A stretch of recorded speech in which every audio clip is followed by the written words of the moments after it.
শুভ দুপুর বন্ধুরা, আজকে আমি তোমাদের সাথে শেয়ার করছি কচুর একটা সুস্বাদু রেসিপি। দেখো, এটা মান কচু কেটে সেদ্ধ করে নিয়েছি। এরপর আমি কিছু চিংড়ি সুন্দর করে বেছে নিয়েছি। এটা আবার আমি ভেজে তারপর তরকারিতে দেব। দেখো, একটা কড়াইতে আমি টমেটো পেঁয়াজ দিয়ে দিয়েছি সামান্য তেল দিয়ে। তারপরে হলুদের গুঁড়া, মরিচের গুঁড়া, জিরার গুঁড়া ও স্বাদ মতো লবণ দিয়ে ভালো করে কষিয়ে নেব।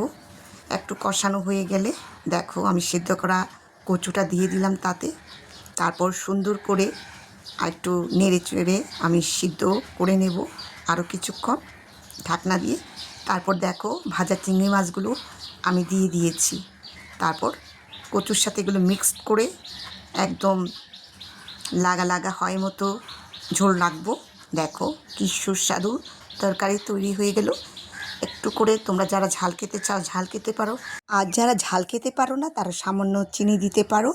তারপর ধনে পাতা দিয়ে তরকারিটা নামিয়ে নিলাম। দেখো সুস্বাদু কচু দিয়ে চিংড়ির তরকারি তৈরি হয়ে গেল। সাথে ছিল কই মাছ আলু দিয়ে।